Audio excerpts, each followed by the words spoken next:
to do uncultured microbial community work. Okay, so as those two guys are really I would say the pivoted point. There were people, of course, doing tons of work on human gut interactions, right? But these guys were the ones that really brought the uncultured stuff to it. And so Jeff's lab, probably their most famous work is this idea that there may be obese versus lean phenotypes of your microbial community. Do you guys know those papers? Okay, so those are important, and this is, I think, has really spawned this interest of all these people. So this is Jeff, and one of the things that he brings to the table, not only is he really fun to work with, but he's also he's got all these notobiotic mice, right, which is something that we've been playing with. Alejandro is a very good PhD student in the lab, and he came here to learn how to do my viral stuff. Okay, at the time it was Matt and Nicole were so she was an undergrad, and Matt, of course, does everything. Where's Matt now? JGI, right? Exactly. Okay, so these what they did is they took, and there's this famous study in Illinois. They're from Illinois. No, this is the Missouri twin study. And there's a guy at Washington University, and what he's done is he's been studying twins mostly from a psychology point of view, like how do twins develop and everything. So he's been following them for a long time, and so Jeff has taken really great advantage of that, and he has these twin studies where they have fecal matter, where they've been following the twins for a number of different reasons, okay? And so that's really nice, because now you have monozygotic twins, you have dizygotic twins, etc., all together, ones that live together, ones that lived apart, ones that were, that are obese and thin, or they're discordant for that, things of that nature, right? So that's really been a really powerful thing, because he's basically controlling the human genome in the background of this, okay? So the first study here is just this, you sample 3 times over a year, take the fecal samples and isolate the viral-like particles and sequence them like we do, so the metagenomes, okay? And the background here, Lance knows more of this than I do. Lance, by the way, has finished off 140 of these samples now, or some god-awful amount. But so the background is that the stuff is basically what they find is that co-twins and their mothers tend to have microbial communities more similar to each other, right? And that's not so surprising, because you can imagine oral fecal exchange of stuff, right? Okay. And that's probably how this works. Now, if you take all those viromes and you take the corresponding microbiomes, and in this case we're just going to blast X against the cog, so this is a really rough analysis, and then say these are significant.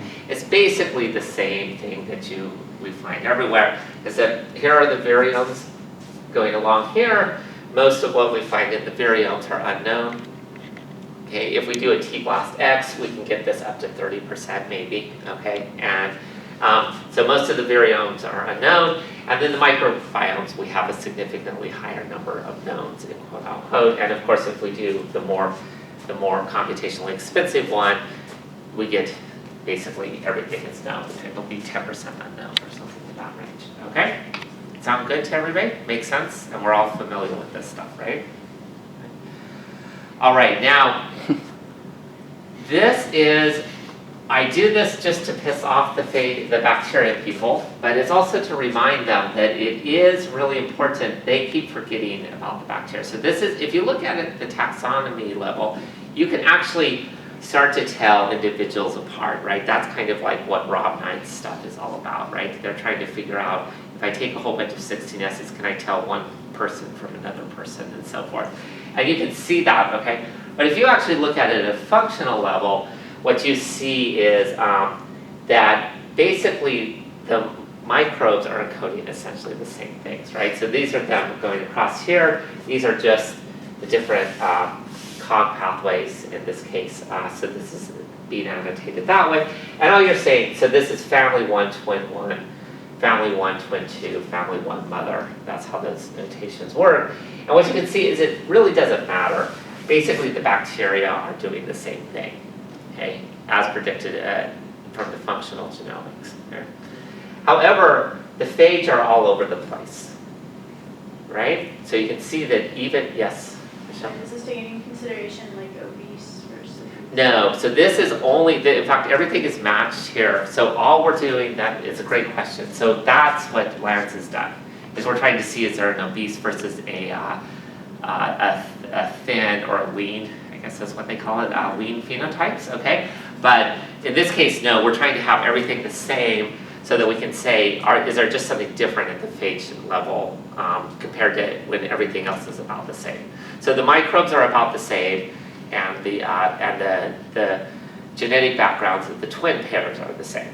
But like, because I know between obese versus lean, bacteria differs. Right. So. Right, so this is more fundamental because this is just, is there a difference? If you make everything about the same, do you get the same or difference? We haven't done that yet. We've never analyzed the data. Lance has done it all. So it's done, actually. And they say that the paper is being written, but we've never seen it yet. Yeah. Does it change temper? Have you looked temporally too? Right, so good or question. Does it have like a virome? So the answer, and this is actually, so that what you see is you see twin one, family one, twin 1.1. That's time one, okay? And what you basically will see if you can press all of this data is that within an individual, we have about the same phage community over time, okay? But it's extremely different between individuals, okay? Right, so that is actually the take-home message. Okay, so all of the functional differences are encoded in the viral fraction between humans. Okay. Good, everybody with me? Okay, so, and it's not, of course, all of them, but the vast majority. And of course, essentially all of the unknowns in the human holobiont are encoded in the viral fraction. Got it? Everybody with me? Okay, cool. All right, and then this answers what you were saying. It's that basically, if you look within the same person over time, they've got basically the same microbial community. So you have that thing associated with you.